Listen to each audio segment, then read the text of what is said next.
অতীতে বিশ্বের গল্প শুনতাম যে স্কুলে পড়তে গেলে পড়া হবে, আবার খাবার হবে, আরো বিভিন্ন সহযোগিতা হবে।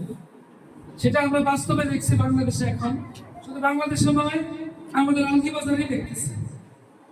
আমরা প্রথমেই সরকারকে সাধুবাদ জানাই, ধন্যবাদ জানাই, কৃতজ্ঞতা জানাই যে এমন একটি মহতি উদ্যোগ গ্রহণ করার জন্য। এই মহতি উদ্যোগের মাধ্যমে আমরা বিশ্বাস করি জলে পড়া রোধ হবে, স্কুল শিক্ষার্থীরা স্কুলমুখী হবে, অভিভাবকরাও এর প্রতি সদয় হবে যেন পড়ালেখার কোনো ঘাটতি না ঘটে, স্কুল কামাই যেন না হয়, সে বিষয়টা অভিভাবকরাও দেখবে। আমরা মনে করি যে এর মাধ্যমে শিক্ষার মানেরও উন্নতি হবে। যদি পারিবারিকভাবে দুপুরবেলা যখন পর্যাপ্ত খাওয়ার সময় হয় তখন বাচ্চাটা স্কুলে থাকে, স্কুল যদি সেই সময় সে মিনিমাম একটা খাবার না পায় তাহলে তার পরবর্তী পড়াগুলি ততটা মনোযোগী হওয়ার সম্ভাবনা থাকে না। এই খাবারের মাধ্যমে পর্যাপ্ত মনোযোগের সাথেই অর্থাৎ করাইতে পারবে আর গ্রহণ করতে পারবে। আমরা মনে করি যেটা একটি সুদূর প্রসারী দৃষ্টান্তমূলক একটি উদ্যোগ। এই উদ্যোগের মাধ্যমে আমাদের শিক্ষার মান এবং শিক্ষার্থীর সংখ্যা দিন দিন আরো বৃদ্ধি পাবে।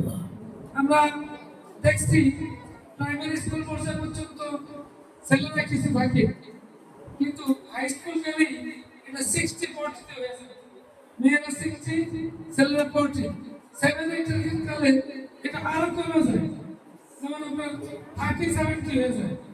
এটা আমাদের জন্য খুবই দুর্ভাগ্যজনক এবং এটা আমাদের জন্য একটা অসুবিধা। জাতি যদি শিক্ষাহীন হয়ে পড়ে তাহলে এই জাতি কখনোই উন্নতি লাভ করতে পারবে না। আমি অভিভাবক ভাবিকা যারা আছেন প্রত্যেকের দৃষ্টি আকর্ষণ করে অনুরোধ করছি, আমাদের প্রাথমিক শিক্ষা কর্মকর্তা আপনাদের কাছ থেকে সহযোগিতা চেয়েছেন।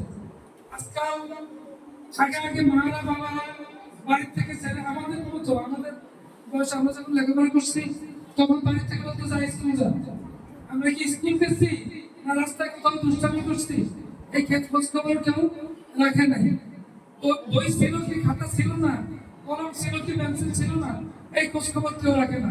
কিন্তু এখন যদি আমাদের মায়েরা যদি একটু দেখেন, শহরে প্রত্যেকটা স্কুলের প্রত্যেকটা বাচ্চার পিছনে মা সকাল থেকে সন্ধ্যা পর্যন্ত শ্রম দেয়।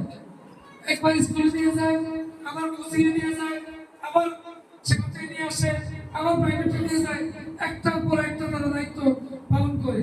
ফলে অধিকাংশ সুফলটা শহর কেন্দ্রিক হয়ে যায়, গ্রামে সেটার পরিমাণ কম থাকে।